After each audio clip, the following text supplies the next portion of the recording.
68ª sessão ordinária de hoje, dia 14. Comunico que esta sessão está sendo gravada e será disponibilizada no canal do TRE no YouTube. Submeto a apreciação da Corte a ata da 65ª sessão do dia 8 de setembro de 2001. Alguma objeção, Corte? Declaro aprovada. Não há inscrição para sustentação oral. Então vamos agora aos processos para julgamento. O primeiro é o recurso eleitoral número 0600000103-2021-606-0105. Processo prioritário, quórum completo. A origem é Capistrano. Relator é a juíza Camille Moreira de Castro. Recorrente, Partido Social Democrático, PSD. Comissão Provisória Municipal, advogado Flora Matuza de Indins Mateus dos Santos e outros. Recorrido Joel da Silva Moraes, vereador. Advogado Beatriz Carvalho Campos e Damião Tenório. Assuntação de impugnação de mandato eletivo, eleições 2020, abuso de poder político e autoridade. Na sessão do dia 9 de 9 de 2021, após o voto da relatora pelo conhecimento e desprovimento do recurso para manter intacta a sentença recorrida, que julgou improcedente a apresentação de impugnação do mandato eletivo, pediu vista dos autos do doutor George Mamstein Lima. Eu indago do nobre julgador se vai apresentar o voto vista hoje. Sim, senhor presidente. Então, Vossa Excelência tem a palavra. Obrigado, bom dia.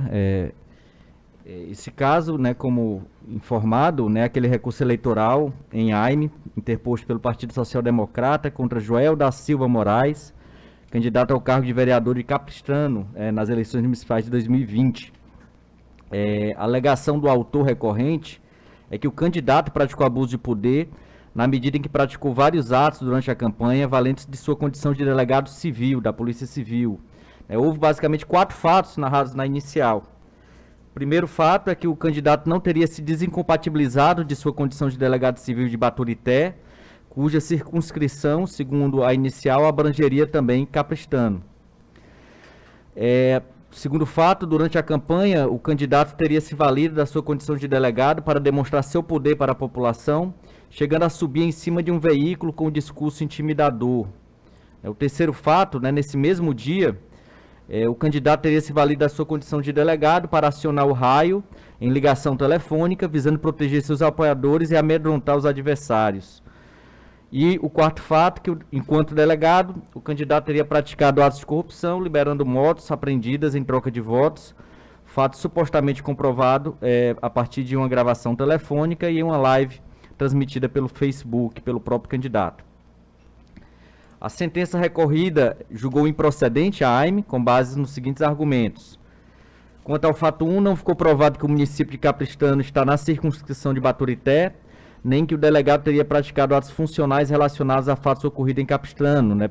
Há um mandado de intimação, né, que foi juntado à inicial, mas que os fatos investigados foram, segundo a sentença, ocorreram em Baturité, apesar de a cidadã investigada morar em Capistrano. O segundo fato, né, quanto ao fato 2, o vídeo anexado aos autos não indica abuso de poder nem intimidação, mas discurso político típico de período eleitoral.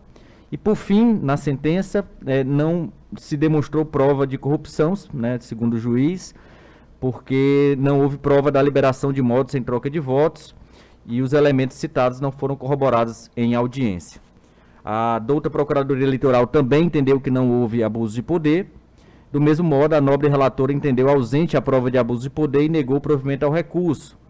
Por ser um caso faticamente complexo, pedi vista dos autos, né, e passo a decidir, adiantando desde já que vou acompanhar a relatora em todos os seus termos, mesmo sabendo, né, que é difícil tomar uma decisão sem ter um amplo conhecimento do contexto fático subjacente à referida disputa eleitoral.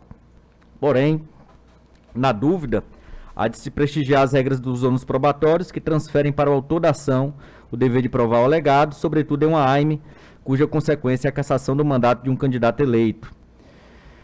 Ponto de dúvida, essa foi a razão principal pela qual eu pedi vista para analisar com mais detalhes, refere-se ao fato inquestionado de que o candidato apresentava-se perante os eleitores como delegado.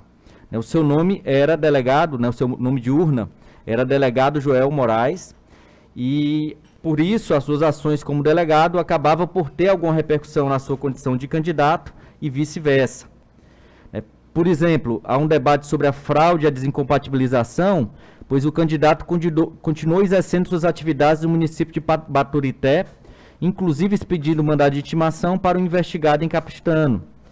Esse ato por si só não configura fraude, já que foi aparentemente um ato burocrático sem intenção eleitoral, mas é uma situação que parece quebrar a normalidade, né? O ideal seria ou que o candidato não se apresentasse aos eleitores como delegado, ou que tivesse se afastado completamente de suas funções. Porém, compartilho do entendimento de que o ato mencionado na inicial por si só não caracteriza fraude à desincompatibilização, pois, ao que consta, foi apenas um ato isolado em um conjunto bem amplo de atribuições de um delegado civil. O mesmo raciocínio se aplica ao evento em que o candidato subiu no veículo para discursar e ligou para os policiais para solicitar a presença do raio em Capistrano naquele dia. O discurso, de fato, foi um discurso político, né, pelo contexto.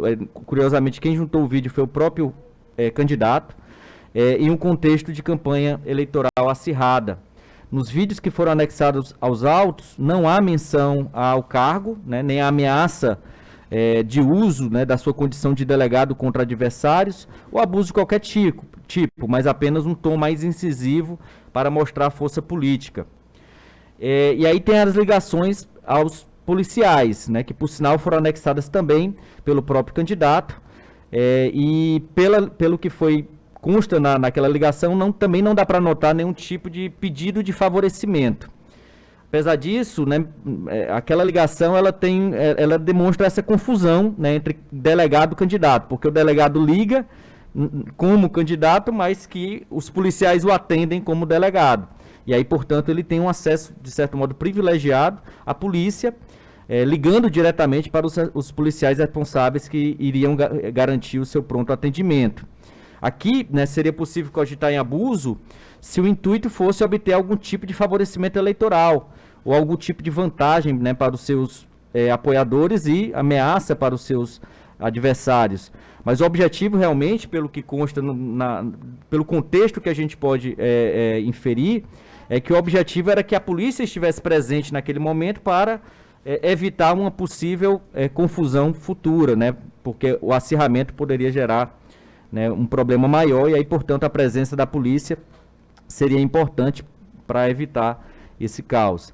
Não há nos autos nenhum elemento que indique que a polícia tenha atuado contra os adversários políticos do delegado a seu mando, ou que tenha feito apenas a proteção do grupo favorável ao delegado. Não há, inclusive, nem nada após a ligação, né? Não consta qual foi a atuação da polícia no momento seguinte, né? E aí, por fim, resta a acusação de corrupção, mais especificamente liberação de motos em troca de votos. Aqui também a prova é muito frágil, limitada a uma gravação ambiental com poucos elementos, conversa entre dois adversários políticos do candidato, e um comentário de um eleitor em uma live que não foi confirmado em juízo, né? Mesmo que essas provas fossem suficientes para demonstrar que o delegado tinha a prática de ser conivente em sua atuação funcional, né, o que não foi demonstrado, o nexo eleitoral também não foi comprovado nos autos. Aparentemente, o que há são boatos, sem prova robusta e sem repercussão na esfera eleitoral. Assim, a fragilidade da prova impõe o desprovimento do recurso e a confirmação da sentença de improcedência. Nesses termos, acompanho a relatora integralmente. Como vota, senhor presidente? Como vota o eminente desembargador Raimundo Nonato? Acompanha a relatoria. O doutor Roberto Viana? Também, senhor presidente, acompanha a eminente relatora com as observações aí do doutor Jorge Marmelstar. Doutor Escoça Fava? Com a eminente relatora, senhor presidente. Doutor Davi Sombra? Com a nobre relatora, com os achegues aí do doutor George, senhor presidente. Eu também, como também voto, o código qualificado, eu também acompanho a relatora na íntegra e vou proclamar o resultado. Recurso conhecido e desprovido. Para manter intacta a sentença recorrida que julgou improcedente a presente ação. Decisão unânime da Corte. Chamo a julgamento o recurso criminal 06.03918-2021-606-0104. A origem é Maracanaú. Relator é o eminente desembargador Raimundo Nonato Silva Santos. Recorrente Francisco Cláudio Freitas dos Santos. Advogado Francisco Monteiro da Silva Viana. Recorrido, Ministério Público Eleitoral. Assunto recurso criminal, inscrição fraudulenta, falsidade ideológica. Com a palavra, não haverá sustentação oral. Com a palavra, o eminente relator. Pois não, senhor presidente. Bom dia a todos. Tratam-se os autos de recurso criminal interposto por Francisco Cláudio Freitas dos Santos contra a decisão do juízo da Zona Eleitoral de Maracanaú, que o condenou a pena de 1 ano e 8 meses de reclusão, bem como ao pagamento de multa correspondente a 10 dias multa, por considerar este partícipe do delito previsto no artigo 289 do Código Eleitoral. O fato delituoso resumiu-se a ter, no dia 17 de abril do ano de 2012, no Maracanaú, o ora recorrente, à época candidato ao cargo de vereador, fornecido falsa declaração ao eleitor, consignando que este morava em sua residência em Maracanaú para fins de transferência de domicílio eleitoral com o intuito de obter-lhe o voto. Sentença recorrida registra que houve a exclusão de culpabilidade do corréu eleitor Luiz Soares Lima Neto, pelo acordo do Tribunal Regional Eleitoral, posto que, ao tempo da ação, contava com apenas 16 anos de idade, sendo inimputável e, por consequência, dando ensejo à exclusão de culpabilidade de acordo com o artigo 27 do Código Penal. O recorrente alegou preliminarmente a prescrição da pretensão punitiva, seja pela pena em abstrato, seja pela pena em concreto, considerando-se que a pena máxima em abstrato a ser aplicada ao crime tipificado no artigo 289 do Código Eleitoral é de 5 anos. Constata-se que o prazo prescricional a ser levado em consideração é de 12 anos, nos termos do artigo 109.3 do Código Penal. Assim, verificando-se que o lapso temporal ocorrido entre a data da ocorrência do fato, que se deu em 24 de abril de 2012, e a data do recebimento da denúncia pelo TRE em sede de recurso, 24 de setembro de 2018, que é de menos de 12 anos, não há outro entendimento senão de que não ocorreu a prescrição no que se refere à pena em abstrato. No que tange à pena em concreto, o artigo 110, parágrafo 1º do Código Penal, estabelece que a prescrição da pretensão punitiva é retroativa à apreciação do decurso do tempo entre o recebimento da delação e a data da sentença condenatória. Portanto, considerando o lapso temporal passado entre o recebimento da denúncia, ocorrido em 24 de setembro de 2018, e a publicação da sentença, 17 de março de 2020, constata-se que o prazo prescricional de 4 anos, estabelecido pelo artigo 109.5 Código Penal, não foi alcançado. Preliminar rejeitada. Senhor relator, como vota o doutor Roberto Viana? Acompanho o eminente relator na íntegra. Doutor Escoça Fava? Também, senhor presidente, com o eminente relator. Doutor Davi Com o Sombra? eminente relator, presidente. Doutora Camille Moreira? Com o relator. Doutor George Manstein? Também com o relator, senhor presidente. Vou proclamar o resultado. Preliminar de prescrição da pretensão punitiva rejeitada à unanimidade da Corte. Pois não, presidente. Ainda em sede de preliminar, o ora recorrente alegou a nulidade do recebimento da denúncia ante a inépcia da exordial, por ser esta confusa e inconclusa no tocante à exposição dos fatos inquinados de criminosos, dificultando sobremaneira a defesa. No tocante à referida preliminar, cabe registrar que a matéria já foi objeto de decisão por esta Corte, que deu provimento ao recurso ministerial interposto, entendendo como regular a denúncia apresentada e determinando o seu imediato recebimento para regular processamento. Ademais, no que tange à alegação da denúncia ser confusa e inconclusa no tocante à exposição dos fatos inquinados de criminosos, dificultando sobremaneira a defesa, assiste razão à Procuradoria Regional Eleitoral, quando destaca que a peça de acusação delimitou especificamente os fatos ocorridos, da confecção da declaração de residência falsa pelo recorrente ao uso do documento pelo eleitor para fins de obter a sua inscrição eleitoral. Preliminar rejeitada. Como vota o doutor Roberto? Acompanho o eminente relator, senhor presidente. Doutor Escoçar fala. Com o doutor relator, senhor presidente. Doutor Davi. Com o relator, presidente. Doutora Camille. Com o relator. Doutor George. Também com o relator, senhor presidente. Preliminar de inépcia da denúncia rejeitada à unanimidade da Corte.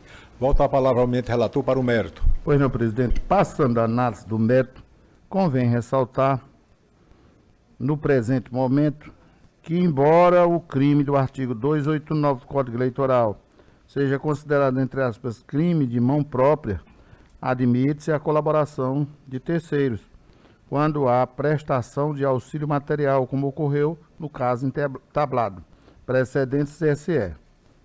A materialidade delitiva resta comprovada pela declaração de residência e consequentes requerimentos de alistamento eleitoral e título de eleitor constante dos autos. Por sua vez, a autoria delitiva foi confessada pelo ora recorrente, seja em sede inquisitorial, seja durante a instrução probatória. Ainda mais, a autoria e materialidade da conduta restaram comprovadas nos autos, seja pela confissão do ora recorrente, seja pelas testemunhas ouvidas durante a instrução processual penal, bem como pelo acusado eleitor em sede inquisitorial. Quanto à alegação de fixação da pena equivocadamente acima do mínimo legal, convém ressaltar, diferentemente do que foi alegado na peça recursal, que o juiz de primeiro grau, ao aplicar a pena mínima legal e, inclusive, muito aquém do mínimo permitido, fundamentou tal fato no, entre aspas, grau de reprovabilidade da conduta, qual, no caso, atenta contra a própria ordem democrática no momento em que se destina a fraudar eleições. Os motivos, a fraude, se destinaria a viabilizar um voto que lhe era favorável, revelando o egoísmo e a falta de sensibilidade moral com que agiu o acusado na época dos fatos. Some-se a isso que, apesar de ter fixado a pena base acima do mínimo legal, na segunda fase da dosimetria da pena, o magistrado reduziu a reprimenda em 1/6, em razão da confissão espontânea do réu. Restou, portanto, demonstrado que houve a correta dosimetria da pena aplicada. Entretanto, razão assiste à hora recorrente quando alega que o magistrado da Corte deveria ter convertido a pena privativa de liberdade em restritiva de direito, conforme estabelecido no artigo 59, inciso 4 do Código Penal, deixando a critério do juiz da execução realizar tal conversão. Desta forma, constata-se que, no que se refere somente a este capítulo da sentença, o magistrado incorreu em erro. Todavia, aplicando os princípios da causa madura e da economia processual, converto a pena privativa de liberdade aplicada em 2 restritivas de direito, nos termos do artigo 59.4 do Código Penal, deixando a cargo do juiz da execução tão somente a especificação das penas restritivas de direito que serão aplicadas ao condenado, de acordo com a praxe adotada naquela unidade judiciária. Cabendo considerar, por fim, a impossibilidade de conversão de pena privativa, a pena privativa de liberdade, em pena de multa, tendo em vista já ter sido esta aplicada uma pena pecuniária à hora recorrente, em observância à súmula 171 do Superior Tribunal de Justiça. Então, senhor presidente, eu encaminho o voto aqui no sentido de que a sentença seja mantida, o recurso conhecido e parcialmente provido. É como voto, senhor presidente. Okay. Doutor Roberto. Obrigado, senhor presidente. Eu parabenizo o eminente relator pelo equacionamento que deu à matéria e resignação recursal, inclusive fazendo o ajuste quanto à conversão aqui da pena privativa de liberdade. Então, acompanho o eminente relator, senhor presidente. Doutor Escoça Fava. Acompanho o voto do eminente relator, senhor presidente. Doutor Davi Sombra. Também, senhor presidente, cumprimento o nobre relator e eu acompanho na íntegra. Doutora Camille Castro. Com o relator. Doutor George. Também acompanho o relator, senhor presidente. Eu vou proclamar o resultado. Recurso conhecido e parcialmente provido para substituir a pena privativa de liberdade por pena restritiva de direitos, deixando a cargo do juiz da execução tão somente a especificação das penas restritivas de direito que serão aplicadas ao condenado. Não é isso, desembargador Raimundo? Decisão unânime da Corte. Chamo a julgamento o embarque de declaração no recurso eleitoral de número 0000223-76-2016-6060045. A origem é Massapê, Ceará. O relator é o juiz Roberto Viana Diniz de Freitas. O embargante Partido Republicano da Ordem Social, Prós Municipal, advogado Rafael Pereira Monte e outros. Assunto: embarque de declaração oposta em face de acordo que conheceu e negou provimento ao recurso eleitoral. Com a palavra o eminente relator. Obrigado, senhor presidente. Eminentes pares, aqui são embargos de declaração interpostos pelo PROS de Massapê e resignado e alegando omissão e obscuridade em acórdão desta Corte, que julgou desaprovadas as suas contas relativas à campanha das eleições de 2016. E o acórdão manteve a determinação do direito, de perda do direito ao recebimento da cota do fundo partidário pelo período de 6 meses.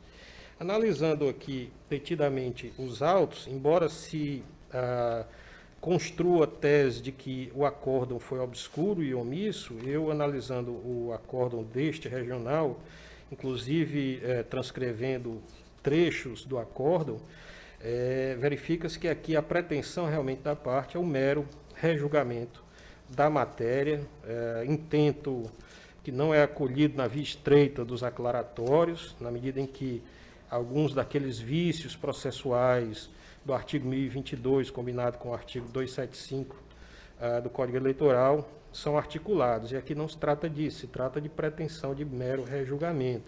E aqui eu estou aplicando o enunciado da súmula 1 dessa casa para conhecer, porém, desprover os aclaratórios, senhor presidente. É a proposta que encaminho ao colegiado.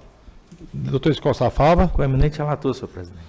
Doutor Davi Sombra. Com o eminente relator, presidente. Doutora Camille Castro. Com o relator. Doutor George. Com o relator, senhor presidente. Desembargador Raimundo. Com o relator, presidente. Proclamar o resultado. Embargo de declaração conhecidos e desprovidos à unanimidade da Corte. Chamo a julgamento o recurso eleitoral 0600 436 74-2020, 606-0084. A origem é Beberibe, o relator é o juiz Davi Sombra Peixoto. Recorrente Raimunda Lessa Farias. Advogado Diego Vitor Lemos Neri e outros. Recorrido coligação Beberibe em boas mãos. Cidadania, DEM, PL, PTB. Advogado Vicente Martins Prata Braga e outros. Assunto: representação, pesquisa eleitoral, divulgação de pesquisa eleitoral sem prévio registro. Não haverá sustentação oral. Com a palavra o eminente relator. Obrigado, senhor presidente. Eminentes pares, uma pequena explicação. Esse caso, como bem apregoado pelo nosso presidente, desembargador Inácio, que foi a divulgação de uma pesquisa eleitoral nitidamente falsa, não tinha registro no TSE.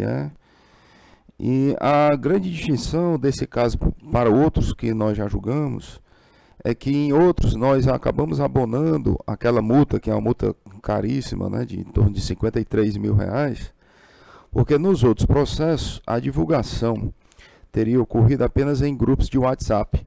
Nesse caso aqui, a divulgação dessa pesquisa nitidamente falsa foi feita no Facebook.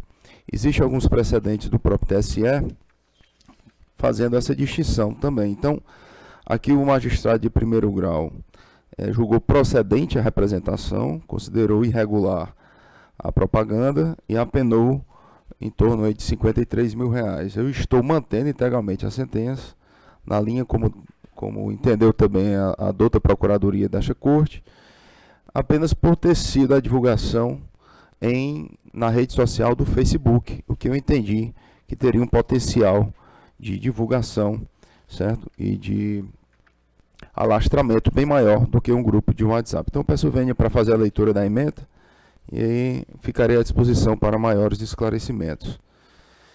Item 1, senhor presidente, trata os autos de recurso eleitoral interposto pela senhora Raimunda Lessa Farias, em face de sentença do juízo da 74ª Zona Eleitoral de Beberibe, no Ceará, que julgou parcialmente procedente representação eleitoral ajuizada pela coligação Beberibe em boas mãos, PL, DEM, PTB, Cidadania, por suposta prática de divulgação de pesquisa eleitoral em rede social, em afronta aos limites determinados no artigo 33, parágrafo 3º da Lei das Eleições. Item 2. A presente representação fundamenta-se na suposta divulgação de pesquisa eleitoral sem um prévio registro oficial da Justiça Eleitoral, em desconformidade com o referido dispositivo legal, regulamentado pelo artigo 17 da Resolução TSE 23453/2015. A legislação eleitoral vê na divulgação de pesquisa eleitoral sem um prévio registro das informações, a fim de evitar a propagação de dados falsos ou de pesquisas realizadas sem o devido rigor, o que pode influenciar parte do eleitorado. 3. No presente caso, a recorrente teria divulgado em sua rede social do Facebook pesquisa eleitoral não registrada, a qual traz em seu bojo pesquisa de eleição de voto com percentuais de voto dos candidatos, bem como os votos dos que não opinaram ou não sabem. Examinando o gráfico de pesquisa eleitoral apresentada nos autos, verifica que se trata de pesquisa eleitoral, tendo em vista a existência dos percentuais de intenção de votos e não podendo ser entendida, portanto, como uma enquete. Ademais, não resta dúvida de que a postagem possui o condão de angariar a credibilidade do eleitorado local, no sentido de que o candidato promovido estaria à frente em pesquisa eleitoral fraudulenta, sobretudo ao se contrapor à pesquisa com registro regular na Justiça Eleitoral, valendo-se da expressão, abre aspas, esta sim é a verdadeira pesquisa oficial e registrada, pesquisa governo do Estado, fecha aspas. Destaque-se que a postagem impugnada foi dirigida ao conhecimento público e teve propensão de alastramento, uma vez que fora veiculada na rede social Facebook, com o potencial para se tornar acessível e visível a um número indeterminado de indivíduos. O compartilhamento em rede social de pesquisa, sem prévio registro, irregular, portanto, dado o caráter público e de acesso irrestrito, atrai a incidência dos artigos 33, parágrafo 3º da Lei das Eleições e do artigo 17 da Resolução TSE 23.453/2015. Aqui um precedente em sede de agravo de instrumento número 1244, de relatoria do ministro Alexandre de Moraes, agora do dia 18 de 5 de 2021. Então, senhor presidente, como havia anunciado, eu estou mantendo integralmente a sentença, conhecendo do recurso, mas mantendo a multa aplicada pelo juízo singular. É como voto, presidente. Ok, doutor Davi. Como vota a doutora Camille? O relator. Doutor George? Também acompanho o relator, senhor presidente. Doutor... O desembargador Raimundo? Com o relator, presidente. Doutor Escosta Fava? Doutor Roberto, não? Ou doutor Roberto, é. Senhor presidente, com o eminente relator, na íntegra. E o doutor Escosta Fava? Com o doutor relator, senhor presidente. E eu proclamo o resultado. Recurso conhecido e desprovido à unanimidade da Corte. Chamo a julgamento o recurso eleitoral 0007684-2017-6060088. Origem é Eusébio. A relatora é a juíza Camille Moreira Castro. Recorrente Stuart Castro Farias Lima. Advogado Túlio Vila Nova Torres Martins. Recorrido Ministério Público Eleitoral. Representação, doação de recursos acima do limite legal, pessoa física. Não haverá sustentação oral. Com a palavra a eminente relatora. Senhor presidente, é uma preliminar de impossibilidade jurídica do pedido de inelegibilidade. Estou rejeitando, tendo em vista que, não obstante as alegações do recorrente, cumpre destacar que, de acordo com a inicial, não houve, por parte do autor, nenhum pedido para declaração de inelegibilidade. Além disso, a sentença recorrida não declarou a inelegibilidade, mas tão somente determinou a anotação no AS 540, na inscrição eleitoral, que se refere justamente à condenação por doação acima do limite legal. Tal informação servirá para análise do juízo eleitoral por ocasião de requerimento futuro de eventual registro de candidatura por parte do representado. Este, sim, o momento próprio para a declaração ou não da inelegibilidade com fulcro no artigo 1º, inciso 1, letra P, da Lei Complementar 64/90. Assim, a anotação no Cadastro Nacional de Eleitores não configura em si reconhecimento de óbice à capacidade eleitoral passiva do responsável pela doação eleitoral tida por ilegal. No mérito, restou bem analisada a prova obtida junto à Secretaria da Receita Federal do Brasil, em que informa o rendimento bruto aferido pelo recorrente no ano calendário 2015. Na análise do documento, nota-se que o seu total foi de R$ 27.258. Nesse contexto, em observância ao disposto no artigo 23, parágrafo 1º da Lei 9504/97, a situação econômica do representado permitia-lhe doações à campanha eleitoral no pleito de 2016 em até R$ 2.725,80 centavos, equivalente a 10% dos rendimentos brutos auferidos no ano anterior à eleição. No entanto, como visto, o valor da doação efetuada pelo mesmo foi de R$ 3.811,60, em total desacordo com os limites impostos pela lei eleitoral. É forçoso reconhecer que o juiz eleitoral observou os princípios da proporcionalidade, da razoabilidade, porquanto aplicou a multa no patamar mínimo legal. É dizer, o resultado obtido é relativo a 5 vezes o valor doado em excesso, como bem preceitua a norma incidente à época dos fatos. Logo, deve ser mantida a penalidade aplicada por respeitar tais postulados jurídicos norteadores, uma vez que todas as circunstâncias foram ponderadas. É nesse exato sentido que a jurisprudência se consolidou ao afirmar que, conquanto devem ser observados os princípios da razoabilidade e proporcionalidade na fixação da multa, não é possível estabelecer valor abaixo do mínimo previsto na legislação de regência. Não cabe também a aplicação da Lei Nova 13.888, 13.888 de 2017, visto que a norma com a penalidade distinta vigorava quando... com penalidade distinta, que vigorava quando o ato da doação era outra, justamente a que foi aplicada na sentença recorrida. Assim, não cabe aplicação em espécie da atual redação, ainda que mais favorável ou benéfica. Observa-se, no caso em exame, o princípio do tempo regulato, ou seja, a lei vigente à época dos fatos, de acordo com o que dispõe ainda o artigo 6º, caput, da Lei de Introdução às Normas do Direito Brasileiro, por tratar-se de matéria de sanção administrativa com o intuito de manter igual tratamento para todos os eleitores em mesma situação. Recurso conhecido e não provido. Doutora Camille, como vota o doutor George? Acompanho a relatora na preliminar e no mérito, senhor presidente. Desembargador Raimundo Nonato? Também, senhor presidente, na preliminar e no mérito acompanha a nobre relatora. Doutor Roberto? Com a eminente relatora nos 2 capítulos da decisão, na preliminar e no mérito. Doutor Escoça Fava? Também, senhor presidente, com a eminente relatora em ambos os capítulos. Doutor Davi? Com a nobre relatora, senhor presidente, preliminar e mérito. Eu vou proclamar o resultado. Preliminar de impossibilidade jurídica do pedido de inegibilidade rejeitada à unanimidade da Corte. No mérito, o recurso foi conhecido e desprovido também à unanimidade da Corte. Chamo o recurso eleitoral de número 0600427005-2020, 6060055. A origem é Milhã, o relator é o juiz George Mamstein Lima. Recorrente, Luiz Alain Pinheiro Macedo e Tatiana Machado Rodrigues. Advogado, Cleiton Azevedo de Figueiredo e outro. Recurso recorrido, Ministério Público Eleitoral, assunto eleição de prestação de conta, eleição 2020, candidato, cargo, prefeito. Com a palavra, não haverá sustentação oral, com a palavra o eminente relator. Obrigado, senhor presidente. Também caso simples, matéria já decidida por esta corte, né? Trata-se de recurso de Luiz Alain Pinheiro Macedo e Tatiana Machado Rodrigues, eleitos prefeito e vice-prefeito de Milhã, nas eleições de 2020, em face da sentença que julgou suas contas eleitorais aprovadas com ressalvas e determinou o recolhimento ao Tesouro Nacional de R$ 6.921, correspondente à doação recebida por depósito em dinheiro. Conforme as normas vigentes para as eleições de 2020, as doações financeiras realizadas por pessoa física em valor igual ou superior a R$ 1.064,10 somente podem ser realizadas mediante cheque cruzado e nominal ou transferência eletrônica entre as contas bancárias do doador e do candidato beneficiário. Se isso não for observado, as quantias não podem ser utilizadas e devem ser devolvidas ao doador identificado ou recolhidas ao Tesouro Nacional quando não for possível identificá-lo.